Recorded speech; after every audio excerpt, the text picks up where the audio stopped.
Salut, bienvenue sur cette deuxième vidéo du blog du Brick.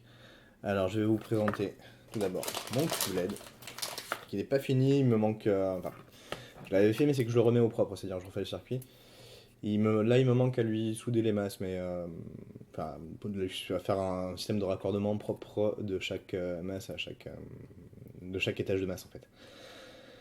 Mais en fait, on va pas vous parler de ça. Alors pourquoi je vous parlerai pas du QLED aujourd'hui? Tout simplement parce que je suis pas encore super à l'aise sur des vidéos, sur les vidéos YouTube. Et c'est quand même assez complexe à expliquer un QLED. Du coup, on va faire plus simple pour le moment. Peut-être qu'un jour j'en parlerai, mais enfin, à mon avis, j'en parlerai jamais. Mais peut-être qu'un jour j'attaquerai des sujets plus compliqués comme dans ce genre-là, mais c'est pas aujourd'hui. La deuxième raison, c'est que en fait, le QLED il est quand même beaucoup documenté et j'ai pas énormément de plus-value, hormis le fait d'avoir fait le circuit sur un Arduino Nano. Il n'y a pas de plus-value NURC là-dessus, donc je vous ferai pas une vidéo originale si je parlais du QLED. Mais je vais vous parler de ce que je veux rajouter au QLED. C'est une manette de jeu. C'est-à-dire que l'idée, c'est de pouvoir programmer un petit Snake ou un puissance 4 sur la QLED. Je pense que ça pourrait être sympa. Bon, on va y jouer 5 minutes et après, ce sera fini. Hein. La plus grande partie du plaisir, ce sera de créer la manette. Voilà. Et aujourd'hui, le sujet, c'est la manette. Alors, cette manette, elle est toute simple. On prend... Je vais par là. Cette manette, elle est composée de boutons poussoirs. Voilà, alors ça c'est un morceau de la façade du magnétoscope de Zigazoo, je le remercie. Donc il me l'avait prêté pour que je puisse m'amuser avec. Donc là vous voyez il reste des boutons poussoirs. C'est des boutons poussoirs d'un magnétoscope qu'on a pris pour la manette. Donc c'est simple. 6 boutons poussoirs, et il faut surtout réussir après à faire en sorte que l'Arduino du QLED comprenne quel est le bouton poussoir qui a été appuyé. En fait Zigazoo ton magnétoscope je te remercie, hein, Dieu te le rendra au centuple au paradis. Je vais vous parler du circuit électronique de la manette. Alors le principe c'est que l'Arduino puisse lire quel est le bouton qui est appuyé, ou l'absence de bouton appuyé. Donc le premier principe de circuit électronique, ça aurait pu être ce genre de circuit là. Alors là c'est pas exactement 6 boutons, mais vous avez compris le principe. On envoie grosso modo un bouton poussoir par entrée digitale. Sauf que avec 6 boutons, il me faudrait 6 pins de libre. Et je vous laisse imaginer que une fois que le QLED est fini, que je n'ai pas 6 pins libres. Donc il faut trouver un moyen de démultiplier. Je sais pas s'il faut dire démultiplexer ou multiplexer dans ce cas-là, mais voilà. Il faut trouver un moyen de regrouper les entrées sur moins d'entrées Arduino. J'aurais pu faire ce circuit-là, qui a l'air d'être le circuit un peu type pour ce genre de choses. Hein. Donc une résistance de kOhm à chaque fois, et en fait en fonction du bouton appuyé ça augmente de 10% la valeur qui est lue dans le truc. J'ai pas fait ça parce que j'y suis tombé qu'après dessus, et puis voilà, on va faire du NURC du coup.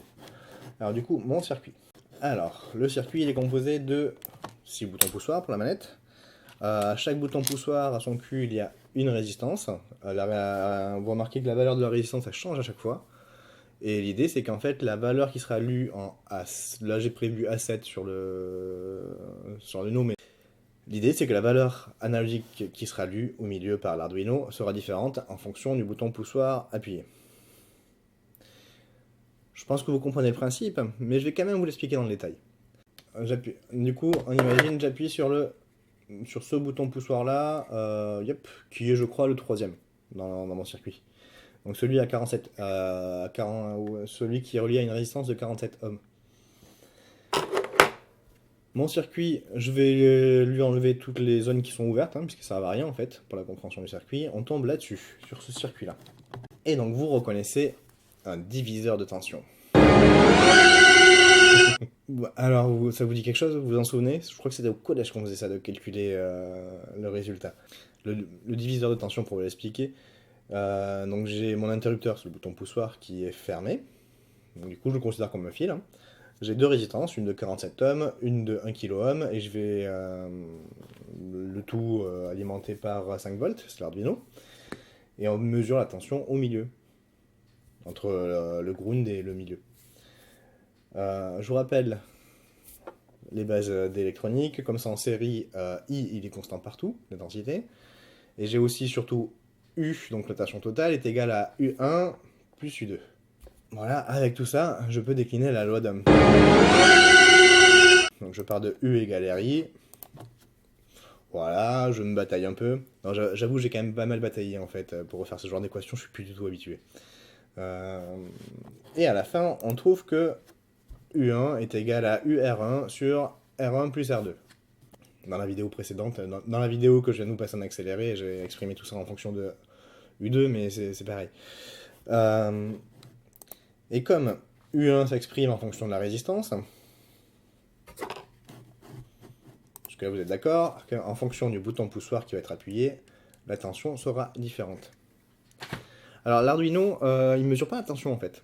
Là il y a un petit piège, c'est que l'Arduino il reporte la valeur de la tension sur une échelle de 1 à 1024. De 0 à 1024. 0 étant la tension 0 et 1024 la tension de référence. Par défaut c'est 5 volts.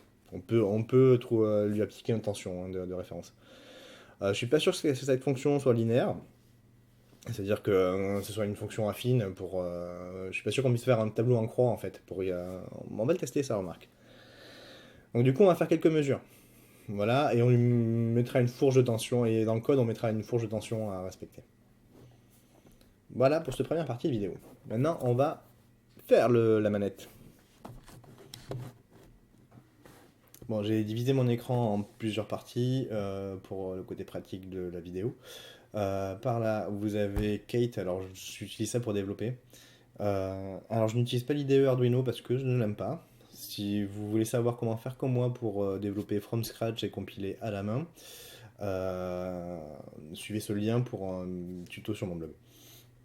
En dessous, vous avez un terminal qui va me servir à compiler le code et aussi à afficher le serial de l'Arduino. Alors, j'ouvre ma vidéo. Attendez, je me fais un petit repère. Voilà, c'est pour synchroniser les vidéos. Donc voici la manette qu'on a prévue, son circuit. Donc je l'ai fait sur une plaque de prototypage. Voilà mes belles soudures derrière pour faire les fils, etc. Avec tous les boutons. J'espère que j'ai pas fait de conneries, j'ai pas encore testé. Et j'ai relié tout ça sur un Arduino Uno pour faire les valeurs. Donc j'ai relié le ground, le 5 volts et A0 pour aller lire les valeurs en fonction des boutons qui seront appuyés. Donc voilà pour ça. Alors, attendez, je rallumerai plus tard. Et hop. On va écrire le code du coup qu'il faut. Alors au début j'ai déjà commencé par me mettre un serial.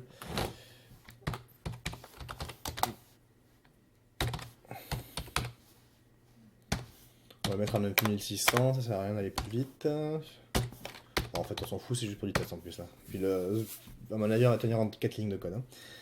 Int mesure égale analog read. Entre parenthèses A0. Donc j'envoie la valeur de A0 dans la variable int. J'écris cette variable là dans le serial. .println. Je sais jamais s'il y a un L majuscule ou pas ça. On va tester, on verra s'il compile. A0. Println non, mesure. Ok, et on va mettre un délai. Histoire de ne pas fouder le terminal, ça sert à rien. Voilà, je sauvegarde, CTRL S. Je vais en dessous. Make. Ça compile du premier coup, je suis trop une bête. Voilà, et j'envoie le make upload.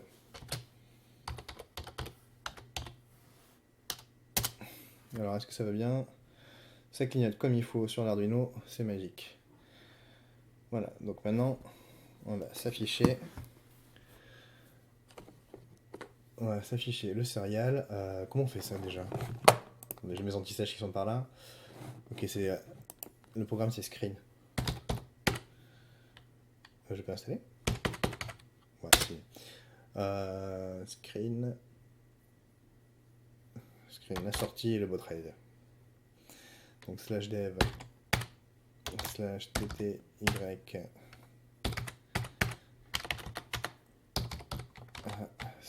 crois que je suis sur SM0, je suis pas sûr. Et 9600 j'ai mis. Ok, donc là il m'affiche 0. C'est cool, je crois que c'est cohérent. Donc voilà, je reprends ma manette, j'appuie sur un bouton. Et il m'affiche toujours 0. Fait chier, ça marche pas. Donc toujours 0.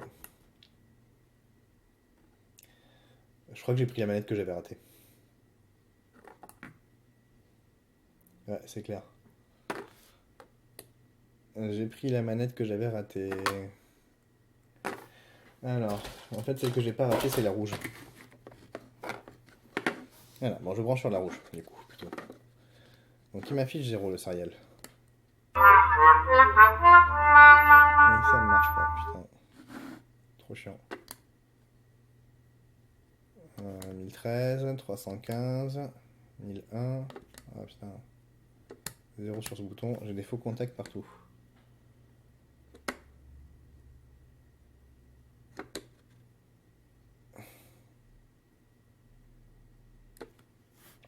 Zéro, ça c'est logique. J'appuie. Alors on va tester ce bouton là.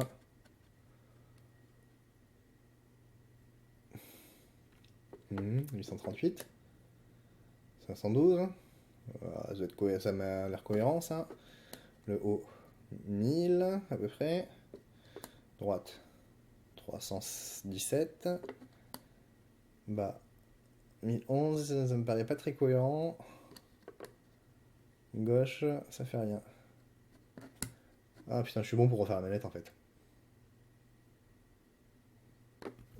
Merde.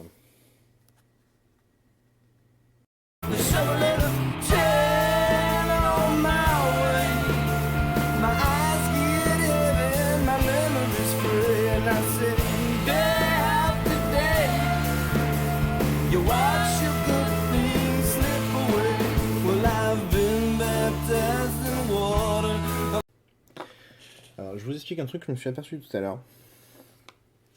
C'est que, pour t'aider, sur les grilles, ils ont mis un quadrillage. Sauf que, attention, je retourne la grille, regardez, ça commence de haut et vers le bas. Ah, le quadrillage, c'est dans le sens inverse, ici. Regardez. Hop là. Hop là. Et quand j'ai fait le circuit, je me suis aidé justement des coordonnées. Passer d'un côté à l'autre. Et je viens de m'apercevoir de ça. Et donc je pense que à des moments, j'ai dû me planter à cause de ça.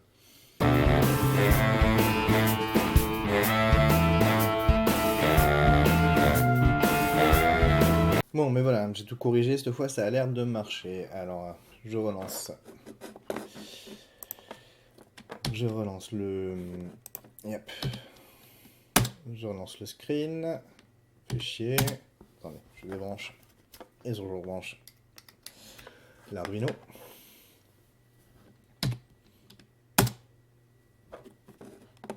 Ok, je m'ouvre mon manette.ino.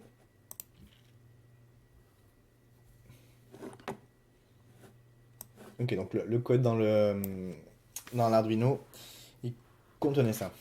Alors, je vais faire une... Bon, je vais peut-être pas faire une vidéo parce que c'est un peu chiant. Vous me faites confiance, même si vous voyez pas tout. Donc j'ai la manette qui est reliée à l'Arduino. Et on va essayer d'appuyer sur les boutons un par un. Alors, on va faire au bas gauche droite à start. Mais en fait, c'est hauteur profondeur. Donc, oh. 19, je me le note ici.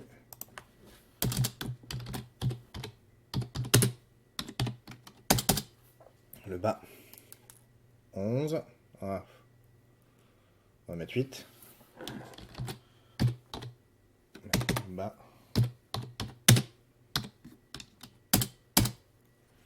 Gauche, donc dans mon sens c'est ça. 54.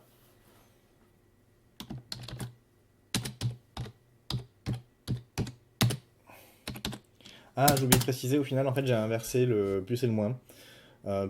Ça revient même le diviseur de tension, mais ça me permettait d'avoir des valeurs un peu plus réparties sur l'échelle de valeurs en fait, que peut prendre l'Arduino. Droite, 700... 705.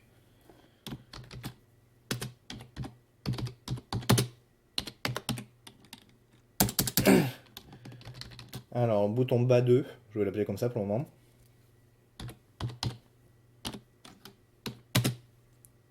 Alors, 511.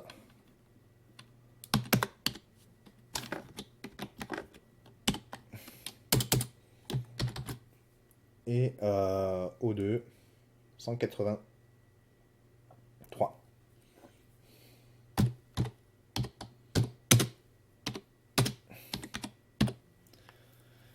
Donc voilà, on a notre Arduino qui s'est trouvé une valeur différente. Alors comme vous avez vu, les valeurs elles oscillent, voilà. Là j'appuie sur un bouton. Les valeurs elles oscillent un petit peu, donc en fait on va créer la fonction qui définit quel bouton est appuyé avec en fonction d'une comparaison, mais on va mettre sur une plage de valeurs en fait, à chaque fois. Ok, est-ce que ça compile? Je sais pas comment on arrête le serial. Je suis en train d'essayer CTRL-C mais ça marche pas. Plus. Oh, putain, chiant. C'est des sketchbook manette. Make. Ça ne compile pas. Qu'est-ce que j'ai foutu? J'ai un button avec un 0.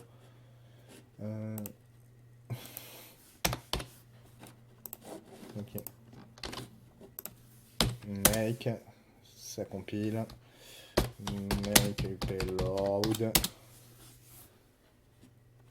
Et forcément j'ai le serial ouvert là. Qui me fait chier. Bon on va le... Je sais c'est moche. Make upload.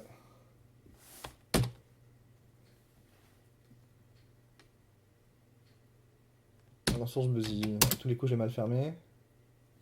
Bon, je débranche Arduino, je le rebranche. C'est une technique de bourrin, je sais.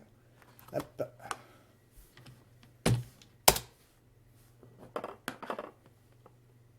Ok, il a réussi. Je rouvre mon terminal. Ok. Bouton 0, c'est-à-dire il n'y a pas de bouton appuyé. On va voir si ça marche. Bouton 5. Alors ouais, je crois que c'est bon. Ça doit être le 6. Yeah. Ouais. Bon, je vais faire dans l'ordre. Haut. Bas. Gauche. Ah putain, mais je crois que le bouton info contact. Ouais, voilà. Ça va être chiant ça. Droite. Hop. Hop. Ouais, on a réussi à faire la manette. On est trop fort. Bon, il reste plus qu'à coder tout ça sur le cube LED et peut-être à changer le bouton qui a info contact. J'ai réussi. Yeah.